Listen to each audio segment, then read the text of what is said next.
a beautiful sunny day. I put it at about 18 degrees outside, and I'm driving along with my dad, and we've been talking about my Uncle Reg, and he was talking about his fear of snakes and reptiles and other things. Anything that crept or crawled. Yes, I remember my first realisation that he's terrified of the snakes. I suppose I was about 8 years old, and he would have been 10 years old. And it was in Wagga, and we had never gone to the other side of Willans Hill. Willans Hill, we spent a lot of time on the populated side, but had never gone to the other side, which was unpopulated. And this day we went, all my brothers, Tony, Reggie and me, we all went over the hill. And coming back, Reggie was complaining about how hard it was to walk up the hill.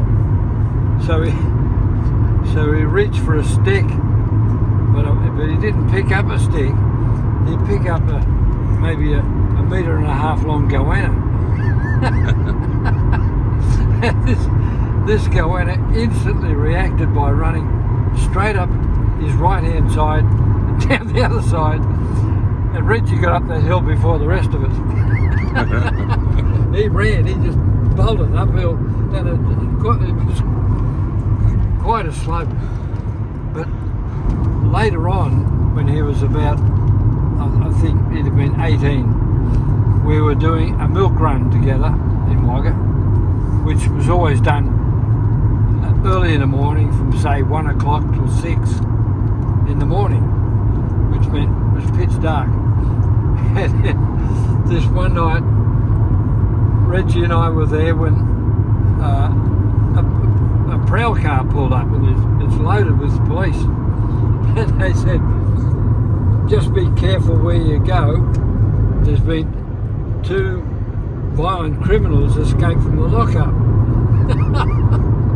Well, that already put Reggie on edge. So everywhere we went, he's flashing his torch around, making sure there's nobody there. And I was just bemused by the whole thing. I thought, I've got to get on and do this. Anyway, there was one place that was really, really creepy. They always had their milk container right around the back of the house, and to get there you had to go down this long driveway that was covered in grapevines, and I mean it was pitch black when you went through there. Anyway, he goes down, he lifts the lid on this billy to pour the water in, and somebody's put this gigantic fake spider in there. That was enough for Reggie. He just threw the milk in the air, and he started to run out, and he's halfway through this maze of grapevines when a cat jumped on his shoulder. Well, I'll tell you what, that was it. He said, I'm home, I'm going home. In the car, off we went. I had to finish the milk run on my own.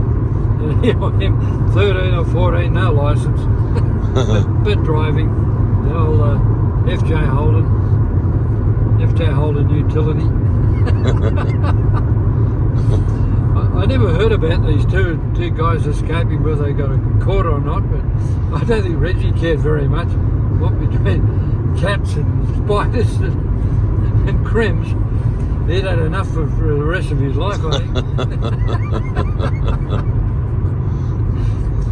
Yeah. It's a good story and quite well told, sir. Well, when you think Reggie always made out the tough guy he was. Yeah. Yeah. Well, he wasn't so tough this time. That sounds like a wild night, that one. It was. Over and out.